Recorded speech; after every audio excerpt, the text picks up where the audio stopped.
पिछले 4 साल जे या 4.25 साल जे जदों दा ये प्रोविजन की 73 की 35 की हटाया गया तो लैके अज लोगों बड़ी परेशानी हो गई। परेशानी क्यों हो गई कि बाहरों नौकरी वास्ते भी लोग आना शुरू हो गए, जमीनें का भी कोई लोग बाहरों आने लग पे, जमीन लैन लग पे। कि रियासत जम्मू कश्मीर के लोगों की क्या पोजीशन है।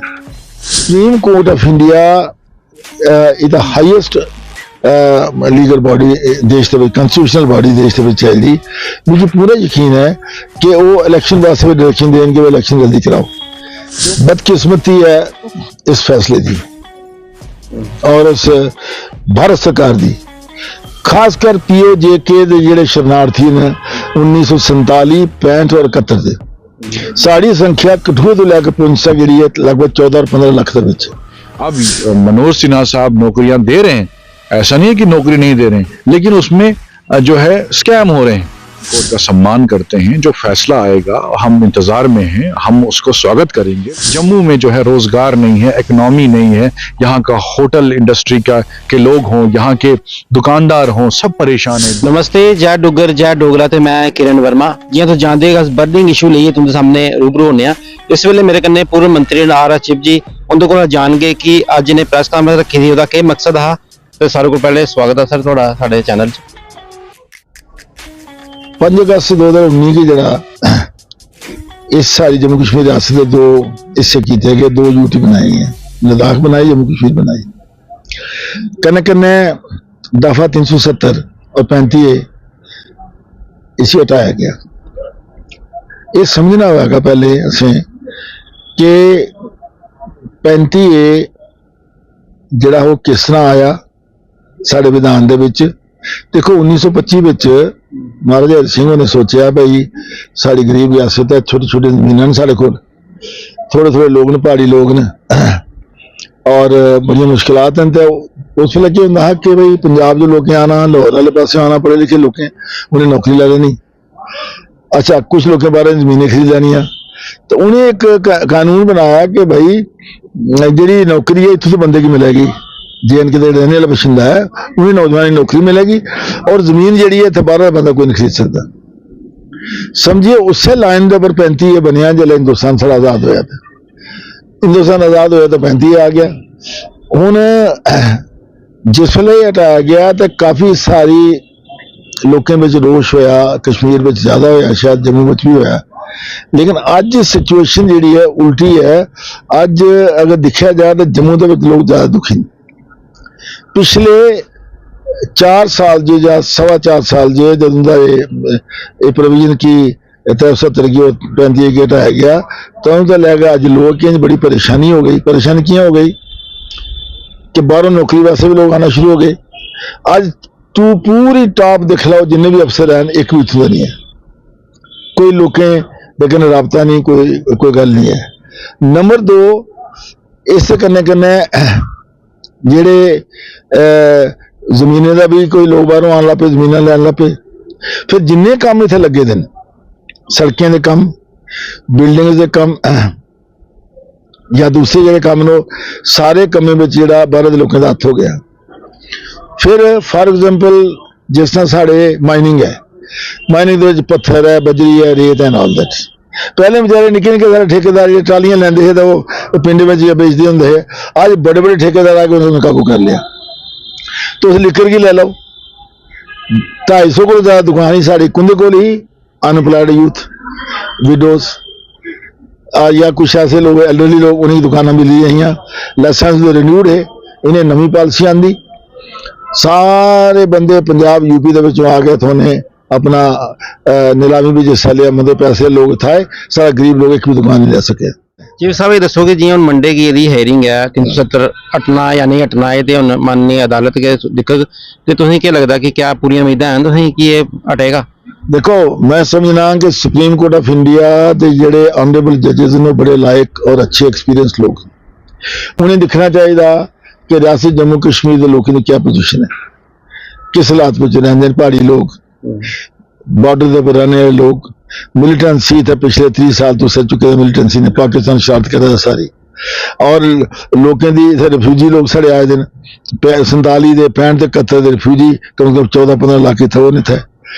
तो मेरा आखिर का मतलब यह है कि सुप्रीम कोर्ट के ऑनरेबल जजेस मैं समझना कि वो जरूर इस गल का ख्याल करनगे, कम से कम ख्याल करनगे भाई इत्थों की जमीन जी दोबारा तो नहीं लै, इत्थों दी नौकरियां ने बच्चों को रहे हैं, इत्थों के कामकाज जिहड़े लोकें लोकल बंदे को दिते जान, बाहर के लोकें नहीं दिते जान। अगर इस किस्म का प्रोविजन लियानगे तो लोग उसी वेलकम करेंगे। मैं 370 की गल नहीं करता, 370 उस शेप च वापस आ जा, लेकिन इस तरीके कन्नै सुप्रीम कोर्ट का फैसला आया जो कन्नै जिहड़ियां लोकें दी मिनिमम रिक्वायरमेंट्स जिहड़ियां हैं, नौकरी हो गई, जमीन हो गई, कामकाज हो गया, वो लोकें को मिले। एक गल। दूसरा, supreme court of India is the highest legal body देश के कॉन्स्टिट्यूशनल बॉडी देश के चलती। मुझे पूरा यकीन है कि वो इलैक्शन वास्ते डायरेक्शन देंगे, वो इलैक्शन जल्दी कराओ, क्योंकि ये सरकार इलैक्शन टालती रही। One protect of the other. अज बहाना ये है, कल डिलिमिटेशन का बहाना, फिर सिक्योरिटी का बहाना, फिर इलैक्शन कमीशन का बहाना, ये टालते रहे। मैं समझना कि कम से कम इलैक्शन फौरन होनी चाहिए। तीसरी गल मैं आखना कि जरूर सुप्रीम कोर्ट ऑफ इंडिया सोचेगी कि भाई रियासत का जो स्टेटस है वो स्टेट का होना चाहिए, जो दर्जा है बकायदा स्टेट दर्जा है। तो ये गल्लां अगर करनगे तो लोग खुश होंगे, लोग वेलकम करेंगे। Otherwise also because we are law abiding people, साड़ी पार्टी का तुम्हें पता कि आजाद साहब जो साढ़े ऑनरेबल चेयरमैन, आजाद साहब का एक बड़ा गोल्डन पास्ट है, जिन्हें हमेशा हिंदू मुसलमान सिख ईसाई की गल की है, रियासत के लोगों की गल की है। और उस वेले भी उन्हें जिस वेले ये बिल लिया गया एब्रोगेशन का, उस वेले वो लीडर ऑफ अपोजिशन है राज्यसभा के, और उन्हें सख्ती कन्नै लोगों की रहनुमाई की और लोगों की गल की, सारे हिंदुस्तान के लोगों की दसिया, सारी पार्लीमेंट की दसिया उन्हें। तो इस करके अस एक्सपैक्ट करने कि बस सुप्रीम कोर्ट ऑफ इंडिया जी जी साड़ी उच्चतम न्यायालय है, वो जम्मू कश्मीर के लोगों की समस्या की दिखते हुए एक ऐसा फैसला कर गया कि लोगों का हक जाएगा।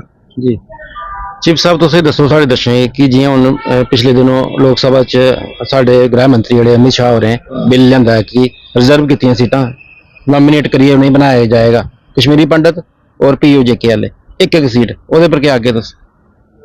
बदकिस्मती है इस फैसले की और उस भारत सरकार की, खासकर POJK के जिहड़े शरणार्थी ने 1947, 65 और 71 के, साड़ी संख्या कठुआ तो लैके पुंछ तक जी है लगभग 14 और 15 लाख के विच, और एक सीट नॉमिनेट की जा रही है। Y nomination?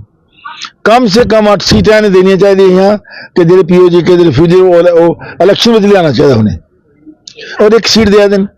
मैं कश्मीरी पंडितों के खिलाफ नहीं, मैं कश्मीरी पंडितों वैसे पूरी हमदर्दी आएगी, उनके कहना बड़ी ज्यादती हुई, अपने घर बार छोड़ना पाया और उनकी नौकरियां भी चले गई, बच्चे की भी नुकसान होया नाल दर। लेकिन थोड़ी जी उनकी जनसंख्या उन्हें तो 2 सीटें दिया दो, POJK के लोगों एक सीट दिया दो। मैं टोटली इसे कंडेम करना और टोटली गलत है बिल्कुल। POJK रिफ्यूजिंग की सीटें बताओ, मैं कहना तो कश्मीरी पंडित 2 की बजाय 4 करो, लेकिन असं 8 सीटें दो तो असें लोगों का राइट क्यों डिनाई कर रहे हो तुस? एक चीज। दूसरी गल, मैं खुद POJK का एक रिफ्यूजी हाँ, और मैं बचपन तो देखा जल्द 1950 तो लैके असें कैंपियों में रहे, कच्चियां कुलियां में रहे अस, और कोई पक्की गली नहीं, कोई सड़क नहीं, कोई नलका नहीं, अस नहरें का पानी पींदे रहे, स्कूल नहीं है, कॉलेज नहीं जा सकते, अस नंगे पैरें स्कूल जाते रहे अस, हाँ जी। और असें इन्हें नजरअंदाज किया और एक सीट देकर जो मजाक किया, और मैं कहना कि बदकिस्मती है and it's a matter of shame, I can tell you कि only 1 seat for the refugees of POJK। अंत में क्या पूरी उम्मीद है कि साड़ी जी सुप्रीम कोर्ट ऑफ इंडिया जी है 370 पर न्याय करेगी?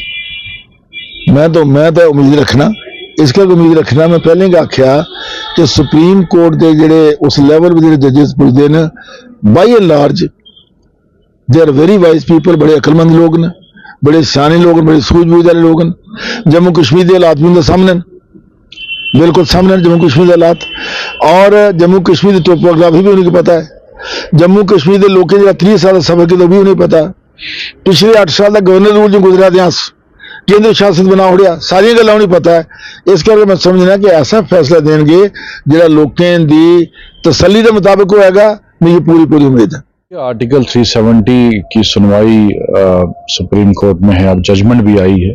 आने वाली है और उसमें हमारी पार्टी के जो चेयरमैन आज के हैं, उस वक्त एलओपी थे वो, तो उन्होंने यही बात की कि 370 और 35A में तो पहले तो कश्मीर की पार्टी है जो नेशनल कॉन्फ्रेंस है, सबसे ज्यादा राज उन्होंने किया जम्मू कश्मीर में, तो खोखला कर दिया था 370 को। अब उसमें बचा था जमीन और नौकरियां, कि हमारी नौकरियां हमें मिले, हमारी जमीन हमें मिले। ये देश की ऐसी 9 राज्य हैं देश के जहां ये कानून अभी भी है कि बाहर का व्यक्ति जो है वहां जमीन नहीं खरीद सकता और बाहर का व्यक्ति वहां नौकरी नहीं कर सकता। आज आपने देखा होगा हाल ही में गवर्नर मनोज सिन्हा साहब के जो है निवास पे नागालैंड डे मनाया गया, और नागालैंड में जो है जो नौकरियां हैं वो उनकी हैं। वहां तो सेपरेट झंडा भी है, सेपरेट कॉन्स्टिट्यूशन है और सेपरेट जो है नेशनल एंथम वहां नहीं गाते, वहां नागालैंड का अपना एक एंथम है वो गाते। तो इसलिए अगर वन नेशन वन लॉ की हम बात करते हैं, हमारा यही मानना है कि अगर जम्मू कश्मीर से आपने 370 हटाया, 35 से हटाया, तो आपने 9 बाकी राज्यों में क्यों रखा है वो कानून? नागालैंड में क्यों रखा है अभी तक? आप जम्मू कश्मीर में आपने यूटी बना दिया और गवर्नर साहब नागालैंड डे बना रहे हैं। हमारे यहां से स्टेटहुड छीन लिया और नागालैंड डे बना रहे हैं। तो ये बीजेपी की हिपोक्रेसी मुझे समझ नहीं आई। इसीलिए अगर बीजेपी ने जो दावे किए थे कि यहां आतंकवाद खत्म होगा, आप देख रहे हैं हर रोज कश्मीर में कोई ना कोई आतंकवादी घटना होती है। आज जम्मू में आप देखें, यहाँ पीर पंचाल, पुंछ, रजौरी में देखें, वहां डांगरी में जो निहत्थे लोगों का कत्ल किया गया, सिक्योरिटी फोर्सेस हो, आम शहरी हो, उनमें कत्ल किया गया। तो मिलिटेंसी जो है खत्म नहीं हुई है, मिलिटेंसी बढ़ी है। अगर रोजगार की बात करें तो युवा आज सड़कों पे है, उनके ऊपर लाठी बरसाने का काम भाजपा कर रही है।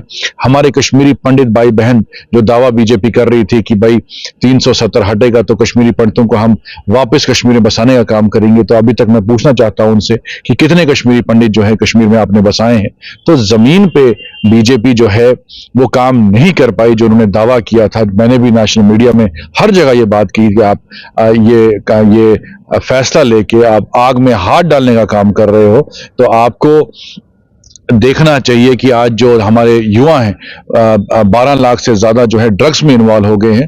तो जमीन पे लोग खुश नहीं हैं। आप आज जम्मू की मैं बात करूं, आप कनक मंडी जाइए, रघुनाथ बाजार जाइए, वहां के किसी भी दुकानदार से पूछिए क्या वो खुश हैं। यहाँ दरबार मुंह होता था, दरबार मुंह 6 महीने जम्मू होता था, 6 महीने कश्मीर में होता था। तो यहाँ कश्मीर के लोग आते थे, यहाँ इकोनॉमी जो है रोजगार बढ़ता था, इकोनॉमी बूस्ट होती थी, यहाँ के दुकानदारों को फायदा मिलता था, यहाँ के होटल चलाने वालों को फायदा मिलता था, वो खत्म किया गया। तो इसलिए काफी नुकसान यहाँ के लोगों को हुआ, कोई खुश नहीं है। तो हम चाहते हैं कि सुप्रीम कोर्ट जो है सबसे पहले जो हमारे राइट्स हैं वो वापस करे और स्टेटहुड हमारा वापस होना चाहिए और जल्द से जल्द इलेक्शन होने चाहिए, ताकि जम्मू कश्मीर के लोगों को हक मिलना चाहिए कि वो अपने नुमाइंदे को चुने और सरकार बनाए। क्या आपको लगता है कि ये जो उच्च न्यायालय हमारी है जम्मू कश्मीर के लोगों के हित के लिए आएगी सामने, जैसे मंडे को हेयरिंग है इसकी? देखिए, जो जमीनी जो अगर सिचुएशन हम देखें तो जैसे मैंने पहले भी कहा, चाहे जम्मू के लोग हों चाहे कश्मीर के लोग हों, आज आप देखिए हमारी मील्स जो हैं जम्मू में आज 2 या 3 मील हैं। पहले यहाँ 150 से ज्यादा अपनी मिल्स होती थी। यहाँ जो रेत निकलती थी, यहाँ जो आज कॉन्ट्रैक्ट्स यहाँ के लोकल लोग करते थे, आज बाहर के लोग आ रहे हैं, उनको कॉन्ट्रैक्ट दिया जा रहा है। जम्मू के लोग तो पीछे हो गए। यहाँ बाहर के लोग जो हैं जो कॉन्ट्रैक्ट्स ले रहे हैं, बड़े बड़े ठेके बाहर के लोग ले रहे हैं। आज हमारे छोटे से काम जो है बाहर के लोग कर रहे हैं, जम्मू के लोग पीछे हो गए। ऐसे ही कश्मीर में आज आप जाइए कश्मीर में और देखिए वहां बेरोजगारी कितनी बढ़ गई है, इकोनॉमी हमारी खत्म हो गई है। अब जो मुद्दे इन्होंने रखे थे कि भाई आतंकवाद खत्म होगा, रोजगार मिलेगा, नौकरियों की अगर मैं बात करूं तो नौकरियों के दावे किए जाते थे कि पहले मुर्मू साहब आए, उन्होंने बोला कि 1 लाख नौकरी मिलेगी, उन्होंने एक्सपेरिमेंट किया, वो चले गए, गायब हो गए यहां से। फिर सत्यपाल मलिक साहब आए, आज उनका स्टैंड ही चेंज है। पहले वो बोलते थे मैं इतनी नौकरियां दूंगा, अब मनोज सिन्हा साहब नौकरियां दे रहे हैं। ऐसा नहीं है कि नौकरी नहीं दे रहे हैं, लेकिन उसमें जो है स्कैम हो रहे हैं, घोटाले हो रहे हैं। हमारा युवा जो है, बहुत से युवाओं को मैं मिला, उन्होंने कहा जनाब एक फॉर्म जो है 500-500 का हम भर रहे हैं, लेकिन 2 महीने के बाद हम देखते हैं उसमें घोटाला हुआ है। तो 500 को अगर कैलकुलेट आप करें तो कितनी इकोनॉमी बनती है, कितना रेवेन्यू जनरेट होता है। तो उनको वो पैसा तो वापस दे दो, नौकरी तो नहीं दे सकते, फार्मों के पैसे तो वापस कर दो। आप ये चीफ हालत है। स्पोक्स पर्सन हैं डीएपी के, तो आप एक युवा भी हैं, तो क्या एक मैसेज देना चाहेंगे हमारे दर्शकों को, और आने वाले दिनों में क्या आप चाहते हैं कि देखिए, इलेक्शन हम जल्द से जल्द? कानून मानने वाले लोग हैं और हमें कानून, सुप्रीम कोर्ट का सम्मान करते हैं। जो फैसला आएगा हम इंतजार में हैं, हम उसको स्वागत करेंगे। लेकिन जो मुद्दे यहाँ के हैं उससे भाजपा छुप नहीं सकती, क्योंकि जमीन पे अगर आप देखें, चाहे आपने कहा युवाओं की बात करूं, तो युवा हमारे कश्मीर में अगर आप कहते हैं कि आतंकवाद जो है खत्म हो रहा है, तो 12 लाख डेटा आया है सामने कि युवा हमारे ड्रग्स में इन्वॉल्व हो गए हैं। आज गोलियां चल रही हैं कश्मीर में, निहत्थे लोगों का कत्ल हो रहा है, सिलेक्टिव किलिंग्स में माइग्रेंट वर्कर जो बिहार के हैं उनकी किलिंग्स हो रही हैं। जम्मू सूबे में आज रजौरी पूंछ में मिलिटेंट अटैक्स हो रहे हैं। जम्मू में जो है रोजगार नहीं है, इकोनॉमी नहीं है, यहाँ का होटल इंडस्ट्री के लोग हों, यहाँ के दुकानदार हों, सब परेशान हैं, दुखी हैं, नौकरियां नहीं मिल रही हैं। इसलिए सरकार को चाहिए इन इश्यूज पे काम करे, और जो सुप्रीम कोर्ट का फैसला होगा हम उसको सपोर्ट में उसको यकीन भी हमें है कि भाई सुप्रीम कोर्ट हमारे पक्ष में फैसला लेगा, और जो फैसला होगा हम उसको एक्सेप्ट करेंगे। शुक्रिया जी। जैसे आपने सुना कि चीफ स्पोक्स पर्सन डीएपी के सलमान जी थे हमारे साथ। इनका कहना है कि सुप्रीम कोर्ट हमारा जो भी फैसला लेगी 370 और 35A को लेके जम्मू कश्मीर के लोगों के हित के लिए आएगी। कि पूर्व मंत्री RS चिब्बो साडे कन्ने है, इंदा पूरी उम्मीद है कि ਜਿਹੜੀ ਸਾਡੀ ਉੱਚ ਨਿਆਲੇ ਹੈ ਉਹ ਸਾਡੇ ਜੰਮੂ ਕਸ਼ਮੀਰ ਦੇ ਲੋਕਾਂ ਵਾਸਤੇ ਹਿੱਤ ਵਾਸਤੇ के सामने आएगा। ਜਿਹੜਾ सोमवार इंदा ਜਿਹੜਾ फैसला होना 370 और 35A के लिए, तो पूरी उम्मीद है कि जम्मू कश्मीर के लोगों के हित च हो गए फैसला। तो फिर मिल गए कोई और विषय के लिए। नमस्ते।